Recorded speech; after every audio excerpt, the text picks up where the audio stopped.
paranormal experiences don't really work to a timescale, and therefore we invite you to listen to a dark minisode.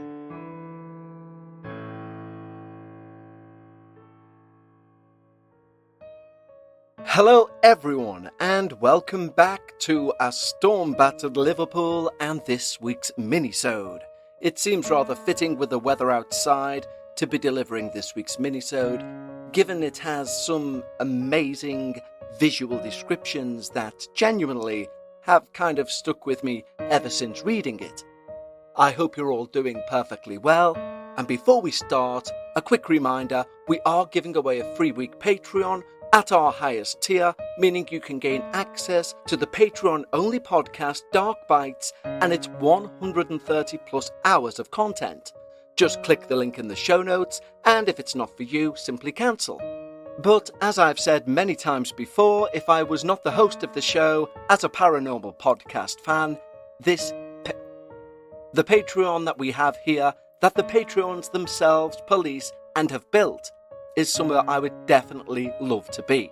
And of course, in doing so, you support this independent podcast in what is an ever-growing world of celebrity podcasts. So I genuinely appreciate any support you can offer, be that through Patreon, be that through leaving a nice review. And believe me, after recent weeks and things which will remain unmentioned, we could do with it. And also just telling a friend, sharing the show. Everything and anything is beyond appreciated from my perspective, so sincerely, thank you. However, right now it's time for our midweek appetizer before we hit Friday's Dark Paranormal. And today, our experience is named He Clung from the Ceiling, and it comes to us from Chloe. And Chloe writes, "Hi Kevin, I've been listening to the Dark Paranormal for a few months now, and I must say I'm hooked. I've always loved anything to do with the paranormal. There's something about not knowing that's just so exciting. Anyways, I'll try not to waffle, but I have a few experiences that I thought I would share. As a heads up, I don't have one great paranormal event, rather a series of things that have happened to me, some perhaps more paranormal than others. Either way, here we go. I thought it best to share my experiences chronologically, because they start from when I was around 3 years old. My family moved around a lot, all over the UK, ranging from Birmingham to Bath to Cambridge. This is simply contextual, not too important, so I'll get back to the point. Myself, my older sister, my mum and dad lived in a flat on the ground floor. It wasn't big by any means, but we got by. And as you can imagine, a small child's biggest concern isn't the size of their house. Now, I will admit that this time frame of my life isn't perfectly clear. But the thing I do remember, as clear as day, are the experiences to follow. As children do, me and my sister, 3 years older than I, would frequently play together. But the time rocked around for her to go to school in the day. I'd say I was quite a creative child, and so I could keep myself busy, drawing or playing by myself when necessary. One day I was alone in the sitting room, playing with a block set my sister and I shared. All was well and good when I caught the sight of a man. Rather short in stature and scruffy. He wasn't just standing though. He clung to the ceiling. It's hard to describe, but he essentially looked like he was clinging to the ceiling on all fours, as in by the tips of his fingers and toes. That's the best way I could describe it. But I felt no fear in his presence. He wasn't doing anything. He was just upside down, hanging from the ceiling on all fours, pulling funny faces at me. If anything, I found it funny. As a result, I assume, I began laughing. My mum came in, probably because she heard me laughing by myself, and asked me what was so funny. The man was now gone. He was nowhere to be seen. Now, I don't remember the next part, but later on, my mum told me that I told her, "Look, there's a man, and he's being naughty on the ceiling." What's chilling isn't the fact I saw him. Later on, my parents were chatting with our kind elderly neighbours, Jenny and Pat, who'd lived there for a very long time. They presumably got onto the topic of what I'd said, and they revealed to my mother and my father that before we moved in, a young man lived in our flat, and he killed himself. I can only guess that the playful spirit I'd encountered was him. After that, we ended up moving out to a different flat on that block, and I didn't have any more experiences. Well, at least until my early teen years. This next experience isn't so much an external factor that I experienced. I was going through a really tough time mentally, struggling with eating and social life, something sacred to most 13-year-old girls. As has been theorized by other listeners, my mental state could well have contributed to being more open to whatever is out there. But more of that later. At 13 years old, I'd been at my school for a good while. I was comfortable and I knew my way around. Kids hung around after school on the front court, chatting and whatnot. I was no different. It was a gloomy day, and I remember it like it was yesterday. It was grey, moody, sad. The air felt thick and heavy, ominous even, and after noticing the peculiarity of the atmosphere, I mentioned it to my two friends. We'll call them A and L, with whom I was chatting with at the time. They shrugged it off, making jokes and saying it was just bad weather. But I couldn't shake the feeling. I just knew something was going to happen. It was starting to get chillier, so we went into the school cafe. It was perfect, as Elle mentioned wanting to have a look at whatever the cafe was selling too. As you can imagine, the school's cafe was extremely popular and very busy. The queue was also daunting, so A and I decided to wait on the side and not stand there hungry in the mixed-up hustle and bustle of the main queue whilst Elle did and made a purchase. Taking a moment to breathe, I still just felt that looming sense of dread overcoming me again. I couldn't ignore it this time. I knew whatever was going to happen was going to happen fast, and that we needed to move. I think we should leave, I said. Okay, let's go and get Elle quickly, A replied. So we went and got Elle and hurriedly left. Not more than 20 seconds later, the light of the cafe cut out, and one area of the ceiling panels exploded, leaking foul brown and red liquid soaking the floor. What gets me is that's exactly where A and I was stood a moment earlier, waiting for Elle. The lights flickered on a few moments later. Intuition, eh? But my final experience is probably the worst of the lot. And by worst, I mean the most terrifying.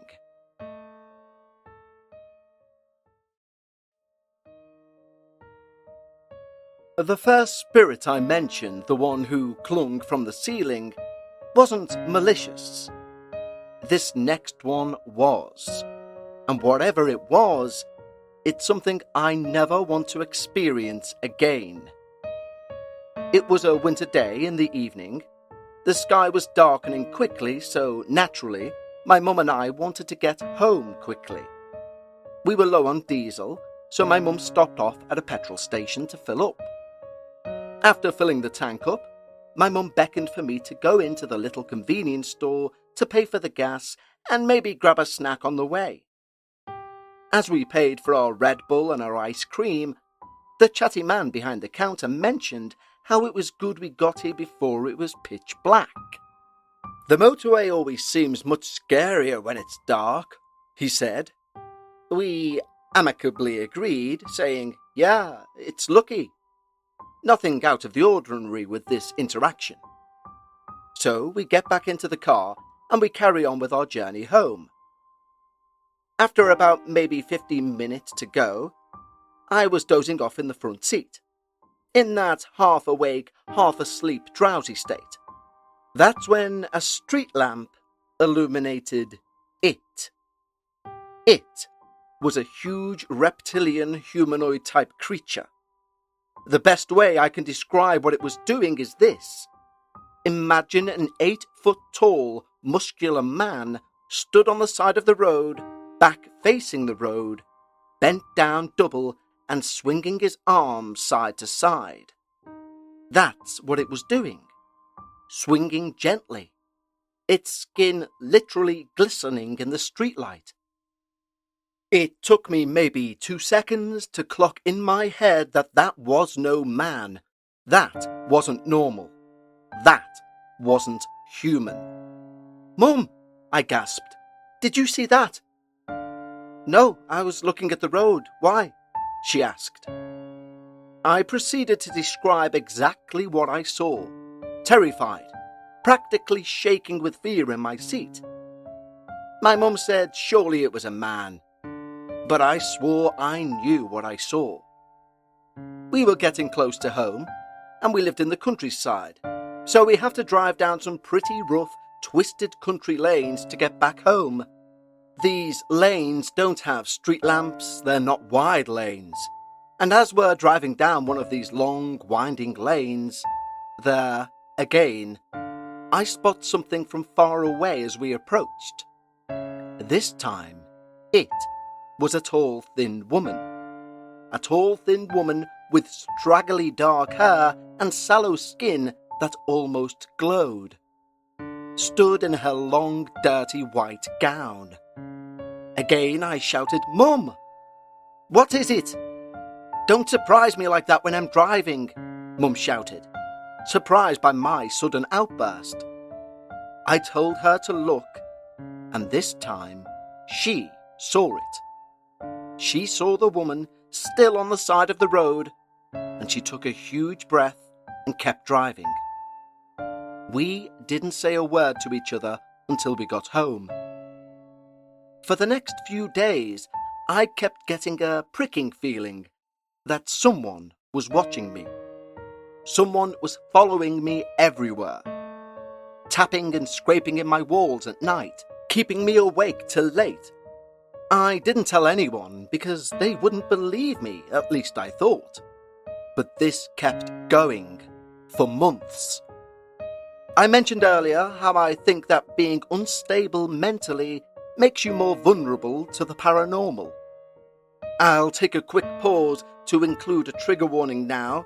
I will mention sexual assault. So skip ahead maybe 15 seconds if you wish to.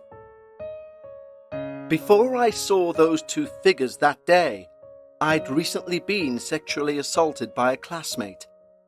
At 14, this took a massive toll on me, and it caused quite a lot of gossip in my school.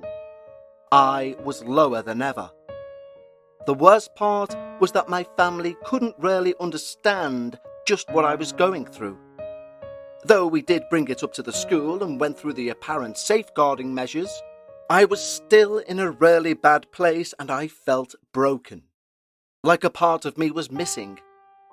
Due to this awful state of mental health, I do believe I was more susceptible to the paranormal. My priority going forward was to heal from the trauma I experienced. And so I began putting myself first, focusing on looking after myself mentally. The tapping, scratching, and feeling I was being watched never stopped suddenly. It just became less frequent, quieter. Then one day, I realized it had stopped completely. Thanks so much for reading if you got this far. I really love the podcast and I think it's so one of a kind. The podcast and what you do, Kevin. I know my experiences aren't exactly the most dramatic, open and shut story you'll have received. But even if this isn't shared, I thank you for taking the time to read this. It means a lot to know someone knows. Thanks again. Let me know if you have any questions. All the best, Chloe. Well, firstly, Chloe, thank you for your submission and your kind words. I genuinely don't know what to say about how you were abused, the trauma you went through, but I will say it clearly takes a lot of courage to be able to get through something like that, to be able to talk about it, and if the scratching, for example, was a measurement of how you were recovering, if we tie in mental stress being a creation of a paranormal circumstance, then I'm absolutely gobsmacked by your inner strength to claim back your well-being from a circumstance out of your control. So, although you say this was not a dark episode, believe me, I don't know how much darker we can get than someone who's been what you've been through, and then you encountering this lizard person, someone on a ceiling, and both you and your mother witnessing this strange sight of a woman in a dirty gown, hair across her face. To me, that's pretty dark, especially to fit all of that just into one of our minisodes. So Chloe, for your honesty, for your submission, which is terrifying, and for your bravery and how you got through such a heinous experience, by human beings, of course, and such a spiritually terrifying experience by whatever those things are, I genuinely commend you. So thank you, Chloe. Don't forget to submit your experience of any length. Head over to thedarkparanormal.com or simply click the link in the show notes. And until Friday, stay safe and take care.